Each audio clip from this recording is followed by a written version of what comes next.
Hello guys and dear students, English knowledge stream channel में आपका स्वागत है।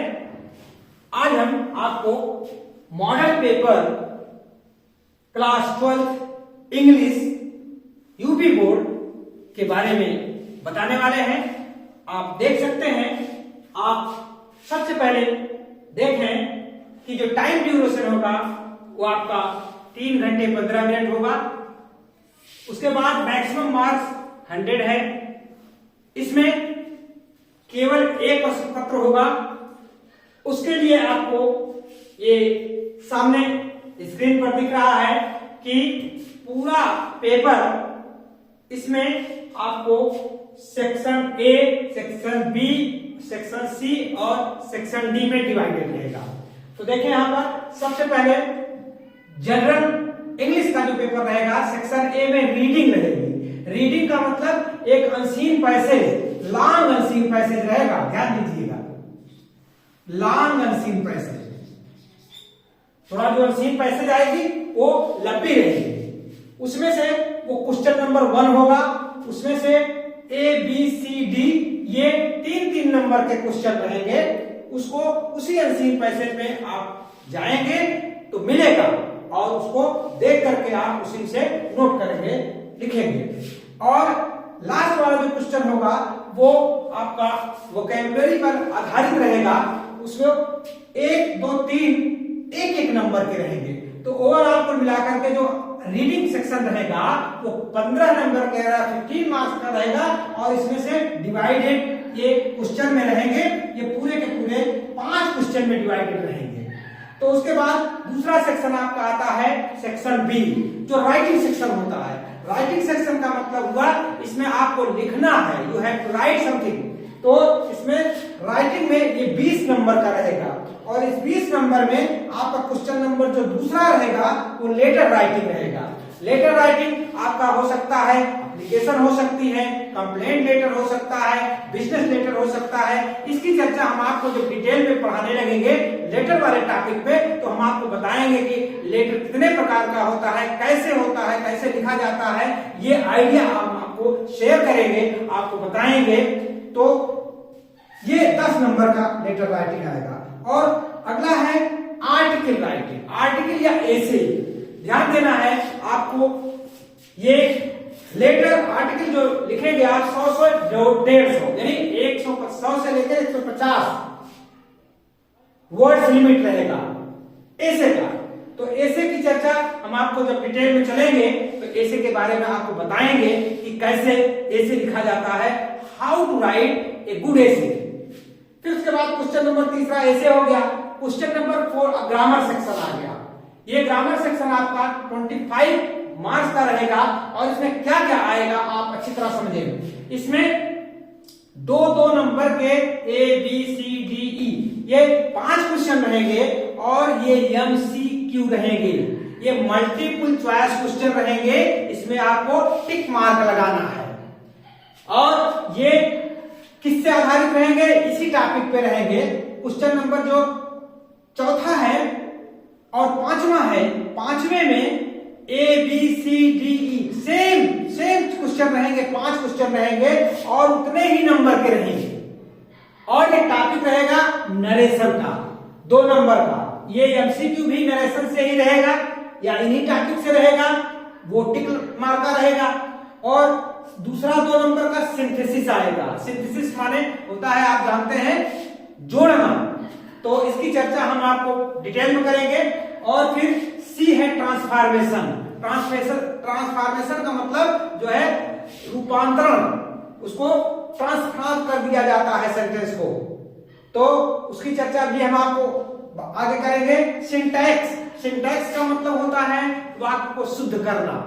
एरर रहेगा उसमें आपको उसको शुद्ध करना होगा।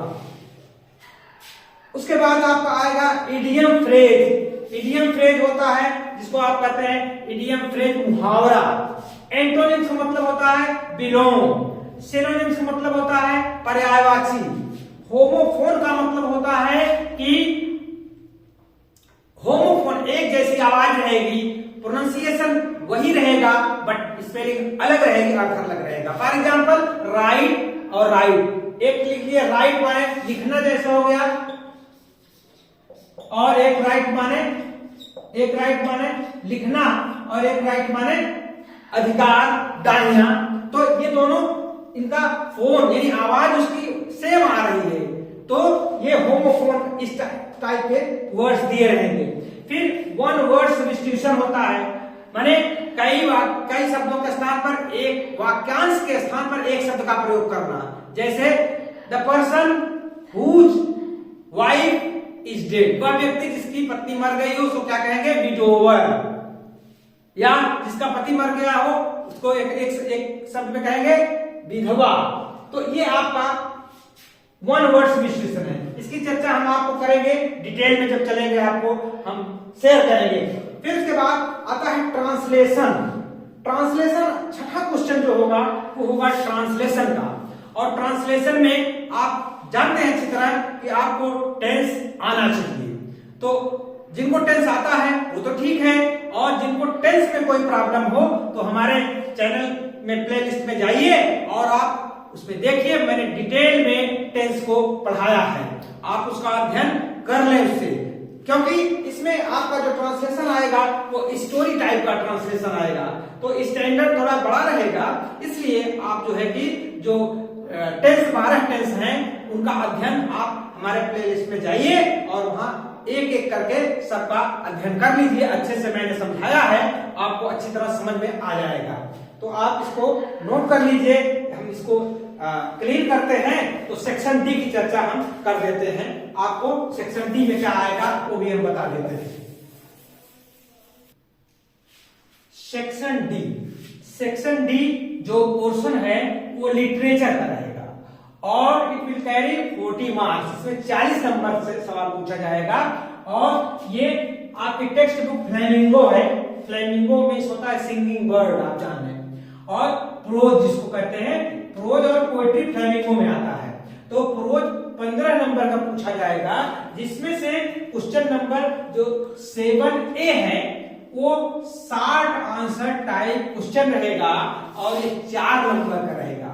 और ध्यान दीजिए इसमें आ करके एक क्वेश्चन और रहेगा, उसमें से विकल्प में आपको एक करना है। 7A में विकल्प रहेगा, उसको एक करना रहेगा। इसी प्रकार से 7B का जो क्वेश्चन रहेगा उसमें भी विकल्प रहेगा, एक क्वेश्चन और रहेगा आर करके, लेकिन आपको दोनों से एक करना है। ये 4 मार्क्स रहेगा, 4 मार्क्स रहेगा। और एक लॉन्ग आंसर टाइप क्वेश्चन रहेगा जो 7 मार्क्स रहेगा, उसमें भी विकल्प रहेगा या एक क्वेश्चन बी करके भी दे सकता है, तो ये 7 मार्क्स का रहेगा। फिर उसके बाद होता है पोएट्री एक स्टैंजा दिया रहेगा और उसी में से आपको very short answer type question पूछे रहेंगे। 2 पूछा रहेगा, यानी 3 दिया रहेगा ABC करके, आपको खाली 2 करना होगा। तो very short answer type question रहेगा 3 नंबर का और 2 करने हैं। 3 दिया रहेगा, आपको 2 करना है। फिर आता है क्वेश्चन नंबर जो 10 है वो सेंट्रल आइडिया है। सेंट्रल आइडिया 4 मार्क्स रहेगा और सेंट्रल आइडिया में 3 पोएम 4 पोएम दे देगा। आप उसमें से एक पोएम जो आपको अच्छी लगे, जो आपको याद हो, उसकी सेंट्रल आइडिया केवल एक की लिखनी है, वो आपको 4 मार्क्स दिलाएगा। फिर उसके बाद सप्लीमेंट्री रीडर जो है आपका विस्तार जो है, ये इसका मतलब वेन्यू होता है, आप जानते हैं। ये 11वां क्वेश्चन आएगा, 60 आंसर टाइप क्वेश्चन रहेगा। ये 4 मार्क्स का ABC 3 क्वेश्चंस रहेंगे, बट आपको अटेम्प्ट कितना करना है? खाली 2। चाहे AB करें, चाहे BC करें, चाहे AC करें, आपको 2 करना है। और फिर उसके बाद 12वां क्वेश्चन जो अंतिम क्वेश्चन है आपका, वो सप्लीमेंट्री से ही रहेगा, वो रहेगा long answer type question. Long answer type question का मतलब हुआ आपको इसमें 7 मार्क्स मिलेंगे और ये A और B 2 रहेंगे, बट आपको करना है खाली 1 करना है। तो इस तरह से ये सारे 12 question you have to attempt. आपको 12 क्वेश्चन कर रहे हैं, आप इसको अच्छे से समझ लें और हम एक एक टॉपिक आपको डिटेल में बताएंगे, उस पर चर्चा करेंगे और आप अच्छे से तैयारी करेंगे तो निश्चित रूप से अच्छे मार्क्स गेन करेंगे। और फिर एक बार आपको कह देना चाहते हैं कि टेंस टेंस आपके अगर कंप्लीट नहीं है तो आप हमारे प्लेलिस्ट में जाइए और एक एक टेंस को अच्छी तरह से पढ़ लीजिए, समझ लीजिए, अभ्यास कर लीजिए, क्योंकि आपको स्टोरी टाइप का ट्रांसलेशन करना होगा, क्वेश्चन आंसर करना होगा, ऐसे लिखना होगा, इसमें वो सब काम आएंगे। तो आप बने रहिए इंग्लिश नॉलेज स्ट्रीम चैनल के साथ और पढ़ते रहिए, आप निश्चित रूप से अच्छे पाएंगे, ये हमारा विश्वास है, हमारा एक वादा है। Thank you for watching this video.